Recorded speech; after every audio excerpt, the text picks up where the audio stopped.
Assalamualaikum warahmatullahi wabarakatuh. Perkenalkan, nama saya Aditya, saya dari Universitas Pancasila Edukasi. Saya dari Fakultas Manajemen.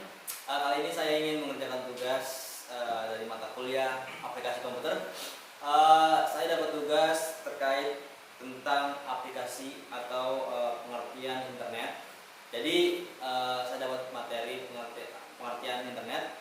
Apa sih pengertian internet? Nah, jadi mungkin teman-teman ya di kalangan dunia sekarang semuanya masyarakat di negara kita, di negara-negara lain, mereka pakai internet. Jadi di sini saya ingin menjelaskan tentang pengertian internet. Nah, apa sih itu internet? Mungkin dari teman-teman yang dari SD, SMP, SMA, bahkan sampai orang kerja, kalian kerja, teman-teman ini semuanya pakai internet. Nah, mungkin dari teman-teman sebagian dari anak-anak ya belum mengenal apa itu internet atau jaringan. Nah, kali ini saya ingin mengerjakan tugas tentang sejarah internet. Nah, ini secara harfiah internet dapat dikatakan sebagai kumpulan komputer di seluruh dunia yang terhubung dalam satu sama lain jaringan. Nah, menurut para ahli di bidang informasi teknologi memaparkan bahwa internet merupakan suatu bentuk internet koneksi.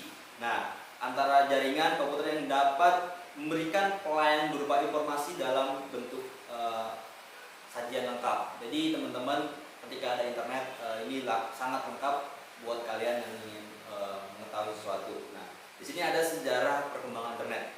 Nah, bermula dari ARPANET pada tahun 1960-an. Perang dingin membuat Departemen Pertahanan Amerika Serikat khawatir akan terjadinya perang nuklir. Nah, ini jadi pada tahun 1960-an Departemen Amerika Serikat takut adanya perang nuklir ya. Pada Oktober 1962 dimulailah program riset komputer di ARPA atau yang disebut Advanced Research Project Agency. Nah, yang diketuai oleh Joseph Licklider. Nah, pada tahun 1969 ARPA berhasil membuat sebuah jaringan komputer yang diberi nama ARPANET atau yang disebut Advanced Research Project Agency Network. Di sini juga ada sejarah perkembangan internet. Pada tahun 1971 berbagai lembaga telah terhubung ke internet dan perkembangannya pun sangat luas. Nah, pada tahun 1971 itu berbagai lembaga-lembaga yang terhubung di beberapa yang terhubung dengan internet. Jadi semakin luas pada tahun 1971 dan juga di sini ada internet digunakan secara umum pada tahun 1983. Nah, ARPANET menukar protokol rangkaian pusatnya dari NCP atau yang disebut Network Control Protocol ke TCP atau yang disebut Transmission Control Protocol. Nah, sejak saat itulah istilah internet mulai banyak digunakan. Meski setelah itu sebenarnya telah dikenalkan oleh Vinton G. Cerf dan Bob Kahn pada 1973. Memasuki 1996, internet mulailah digunakan secara terbuka untuk umum. Nah, jadi teman-teman, pada tahun 1986 ini internet digunakan secara umum. Pada tahun 1989, ARPANET telah memiliki 100.000 server. Pada tahun 1989 ini mulailah ARPANET membuka atau sudah mempunyai server 100.000 server yang saling terhubung seiring dengan dikenalnya sebuah protokol, yakni Hypertext Transfer Protocol atau disingkat HTTP atau disingkat Hypertext Transfer Protocol. Pada tahun 1990 ARPANET dibubarkan, tetapi internet terus berkembang hingga sekarang. Nah, jadi teman-teman, ARPANET ini dibubarkan, tetapi internet yang saat sekarang ini kita pakai masih digunakan, dikembangkan, bahkan dikembangkan untuk kebutuhan kita tentunya ya. tahun 1993 merupakan momentum di mana internet mulai dikenal banyak kalangan masyarakat, ditandai dengan kumpulan website. Nah, ini banyak sekali ya. Pada tahun 1993, meranjak 1993 ini merupakan momentum ya, sangat momentum di mana internet mulai dikenal banyak kalangan masyarakat. Nah, seperti kita, termasuk kita ya teman-teman. Jadi kita tuh pada pakai internet pada awalnya ini dimomentumkan ya pada tahun 1993. Sekitar 1994 internet mulai digunakan di Indonesia. Nah, naik setahunnya lagi di Indonesia ini, di negara kita mulailah digunakan di Indonesia ya. Jadi di sini juga ada manfaat dan fungsi internet. Nah, di sini ada yang pertama ada sumber informasi dan edukasi dan budaya juga. Nah, sangat manfaat teman-teman bagi kita. Fungsi internet ini ada sebagai informasi, edukasi, dan budaya. Pasalnya, internet mampu menghubungkan sejumlah perangkat di dunia, mendukung terjadinya pertukaran data dan juga informasi. Nah, di sini teman-teman, jadi sangat mudah ya kita ketika ada internet, informasi-informasi yang sedang hangat dan sedang panas juga ya. Ini gampang sekali ketika ada internetnya. Nah, ini kita terhubung dengan dimanapun dan siapapun kita bisa terhubung ketika ada internet, informasi yang sedang booming ini. Nah, internet juga dapat menjadi celah untuk memperoleh informasi yang memiliki nilai edukasi serta budaya seperti buku pelajaran digital, riset atau jumlah ilmiah, hingga informasi lengkap terkait budaya dari berbagai negara dunia. Nah, jadi kita ini teman-teman, kita mengenal budaya mereka, kita tahu mereka bagaimana, kita bagaimana ya. Kita saling terhubung. Jadi budaya-budaya kita dia juga tahu, sebaliknya kita juga tahu budaya kita gitu kan. Jadi gimana caranya melihat budaya kita gitu kan. Dan juga di sini ada edukasinya. Contohnya kita ada buku belajar digital. Sangat manfaat bagi kalangan anak-anak zaman sekarang ya. Mungkin semuanya di kalangan SMA, SMP dan SMA SD bahkan ya.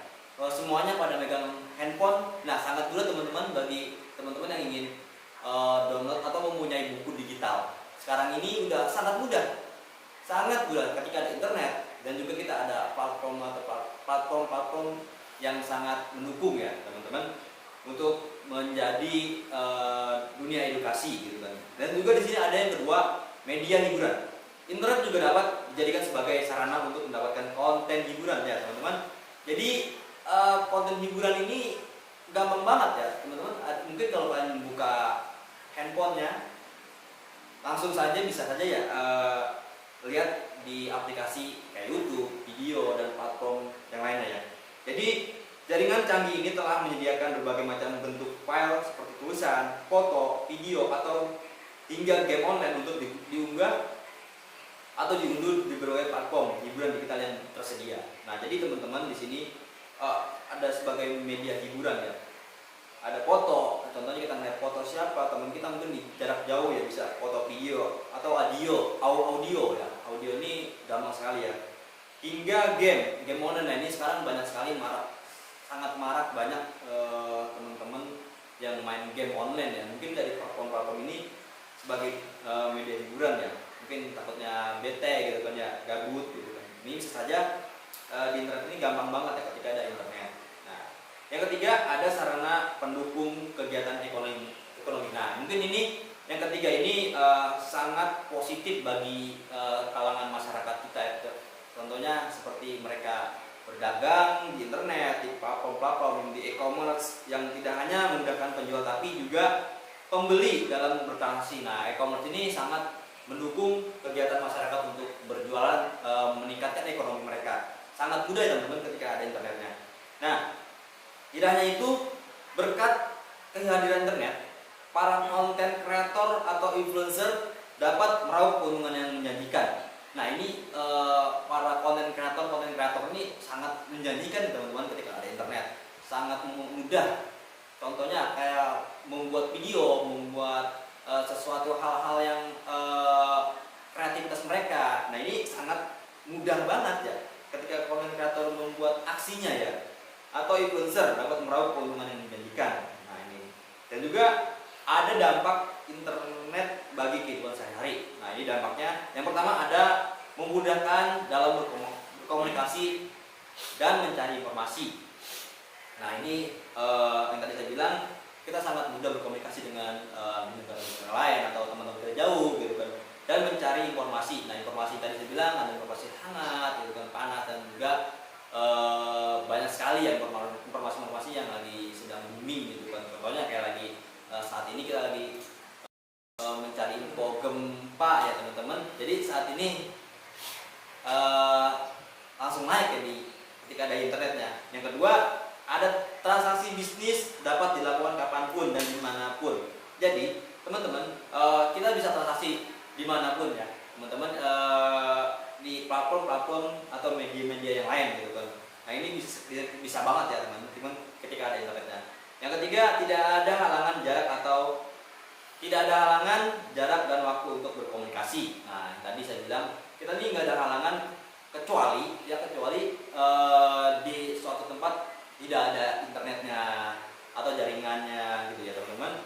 Jadi ini nggak ada jarak atau ada halangan berkomunikasi. Kita sangat mudah ya teman-teman ketika teman kita di luar pulau, luar Jawa gitu kan, dan juga luar kota gitu kan. Nah kita tidak ada halangan lagi bagi kita. Yang keempat ada memudahkan pekerja untuk bekerja secara jarak jauh. Nah mungkin ya teman-teman, di sini banyak sekali pekerja-pekerja dengan membutuhkan internet kita. Ketika ada internet mungkin mereka pekerja agak susah ya teman-teman. Nah jadi ini internet ini sangat memudahkan pekerja-pekerja yang membutuhkan internet. Contohnya seperti kayak kemarin ya, pandemi, mungkin dari teman-teman yang di kantor bisa saja kerjanya di rumah ya teman-teman. Yang kelima, memudahkan masyarakat untuk mendapatkan layanan umum termasuk layanan pemerintah. Nah ini teman-teman, maksud dari sini para pemerintah dia melayani masyarakat dengan internet. Contohnya seperti kayak posyandu dan bagi-bagi sembako ya teman-teman. Ada kayak ada sembako gitu ya, ada layanan posyandu dan lain-lainnya teman-teman, banyak sekali ya. Dan juga yang keenam, banyak konten hiburan yang bisa diakses melalui berbagai platform digital. Nah yang tadi ini, jadi banyak banget para konten kreator yang bisa melakukan hiburan yang bisa diakses melalui berbagai platform. Banyak sekali platform-platform yang di zaman sekarang yang mudah menyediakan, yang memudahkan orang-orang atau masyarakat yang ingin membutuhkan hiburan. Nah ini banyak banget ya di platform-platform di media sosial atau di handphone kita juga bisa ya. Yang ketujuh, dapat mengenal budaya baru tanpa harus repot pergi ke tempat budaya tersebut berasal. Nah ini, jadi kita mengenal budaya-budaya mereka atau budaya-budaya negara lain, itu bisa saja kita mengenal sesuatu budaya mereka gimana gitu kan. Yang kedelapan, mendapatkan informasi terkini secara real time. Nah ini kita bisa saja mendapatkan informasi secara langsung ya, dan cepat banget ketika mereka lagi ada laka lantas ataupun ada informasi-informasi yang lagi booming, lagi panas ya. Ini secara real time ini banyak banget ya, dan cepat banget ketika ada informasi-informasi yang terkini. Yang kesembilan, membuka kesempatan untuk menghasilkan karya baik berupa tulisan, foto, video, dan sebagainya.